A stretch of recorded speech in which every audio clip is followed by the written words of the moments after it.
There's a very specific kind of financial anxiety that doesn't get talked about. Not the I'm broke kind. Not the I made dumb mistakes kind either.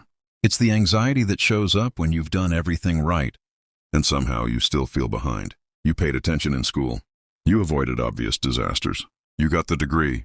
You stayed employed. You saved when you were supposed to. You didn't blow it all on nonsense. From the outside, you look solid, responsible, stable, on track. But privately, there's this low-level tension that never quite goes away. You open your banking app and think, this should look better by now. You hear someone your age talking about investments or freedom or options, and something tightens in your chest. Not jealousy, more like confusion. Because if doing everything right was supposed to work, why does it still feel like you're quietly treading water? And here's the uncomfortable part most people never say out loud. This feeling isn't accidental. It's a signal, and if you ignore it long enough, this is where things start to quietly break. Idea number 1, the silent trap of responsible money. Let's start with something that feels harmless. You're responsible with money. You don't miss payments. You don't panic spend. You don't gamble your future on dumb risks. You've basically built your financial identity around not messing up. And honestly, respect. That already puts you ahead of a lot of people. But here's the part no one warns you about. Responsibility is not the same thing as progress. Most responsible money behavior is defensive. It's designed to prevent loss, not create momentum. So what happens? You optimize for safety. You avoid mistakes. You keep things tidy, but your money never really starts working for you. It just sits there behaving nicely. Think about it. If your main financial goal is, don't screw this up, then every decision gets filtered through fear. Fear of volatility. Fear of looking stupid. Fear of being the one who made the wrong move. So you delay. You hesitate. You wait for clarity that never fully arrives. And while you're waiting, time keeps moving. This is where people end up 10 years older, doing everything correctly, but feeling strangely stuck, not because they were reckless, but because they never crossed the line from protecting money to deploying it intentionally. And here's the kicker. Most people don't realize this is happening until the opportunity cost is already massive. Hold that thought, because this is where it quietly gets worse.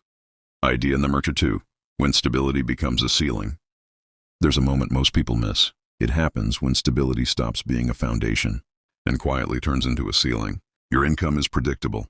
Your lifestyle is manageable. Your bills are under control. From the outside, it looks like you've made it. But internally, your financial world becomes narrow. You don't have many asymmetric upsides. No leverage. No optionality. Every improvement in your life still depends on you working more, earning more, pushing harder. So even when things are fine, they feel fragile. Miss a paycheck, stress, unexpected expense, tension, job uncertainty, sleepless nights. Not because you're irresponsible, but because everything still runs through a single lane. And here's the subtle psychological shift that happens next. You start confusing comfort with control. Comfort feels good in the short term. Control feels calm in the long term. Most people optimize for comfort first. A slightly nicer place, a slightly better car, a few upgrades that say, I'm doing okay. But those upgrades don't increase freedom. They increase fixed costs. So now you need stability even more than before, which means you become even less willing to disrupt anything. This is how people accidentally lock themselves into lives that look successful, but feel strangely constrained. And if you're thinking, okay, this is uncomfortably close, good, because this is the moment most people scroll away. The ones who don't, they start seeing the real pattern. Idea number 3. The invisible cost of playing it safe. Let's talk about a cost that never shows up on your statements. Opportunity cost. Not the textbook definition. The lived version. It's the business idea you never explored because it felt risky. The investment you never learned deeply enough to feel confident in. The skill you didn't monetize because your salary felt good enough.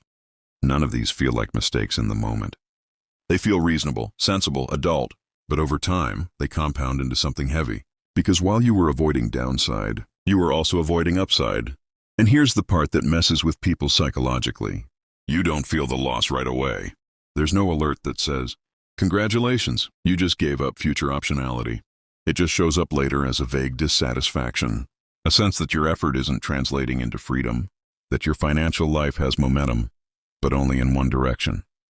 This is where people start working harder instead of smarter. They chase promotions. They stack credentials.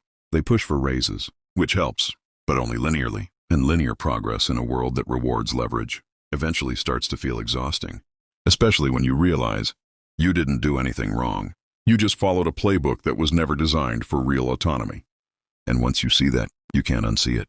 Pause for a second.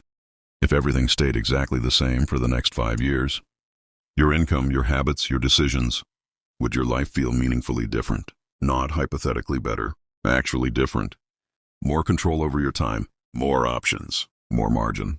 If the honest answer makes you uneasy, good, because discomfort here isn't failure, it's awareness. And awareness is the only thing that changes trajectories. Let's talk about what actually does. Idea number 4, why more discipline isn't the answer. When people sense something's off financially, they usually default to discipline. I just need to budget better. I need to be stricter. I should cut more. That mindset works when the problem is chaos. But when the problem is structural, discipline just tightens the cage. You don't need more willpower. You need better systems. Systems that separate your lifestyle from your labor. Systems that compound without constant supervision. Systems that quietly work while you're living your life. This is where the conversation shifts from tactics to architecture. Not what you do with money, but how money flows through your life. Most people never redesign that flow. They just optimize inside a structure that was built for stability, not freedom. Which is why they feel busy, responsible, and oddly stuck. Once you see this, the question changes. It's no longer, how do I save more? It becomes, what am I unintentionally optimizing for? And that question has a way of rearranging everything. Here's the reframe that changes the game. Wealth isn't built by people who do everything right. It's built by people who eventually realize that right is the wrong metric. The real shift happens when you stop asking, is this responsible? And start asking, does this increase control? Control over time, control over decisions, control over direction. That's why long-term thinkers obsess over leverage, not effort. Systems, not hacks. Positioning, not appearances. They don't rush. They don't panic. They don't chase every shiny move. They quietly build structures that widen options. And here's the calm truth most people never hear. You don't need to blow up your life to do this. You don't need extreme risk. You don't need to reinvent yourself. You just need to stop mistaking stability for progress. Because once you see the invisible ceiling, you can't unknowingly hit it again. From here on out, every decision feels different. Spending becomes intentional instead of reactive. Saving becomes strategic instead of emotional. Investing becomes a system instead of a guessing game. And the anxiety that used to hum in the background, it fades, not because you're richer overnight, but because you're finally aligned. You're no longer doing everything right.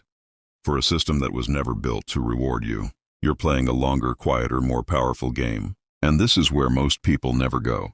Which brings us to the next question, the one that actually decides outcomes. What happens when you keep doing everything right, but never notice the ceiling above you? That's exactly what the next video breaks down. Not loudly, not dramatically, just clearly. Because once you see that ceiling, you start building around it. And that's where things finally change. If this clicked, the next step isn't more motivation, it's awareness. Watch the wealth ceiling most people never notice. It connects directly to what you're feeling right now and explains why so many smart people never break through.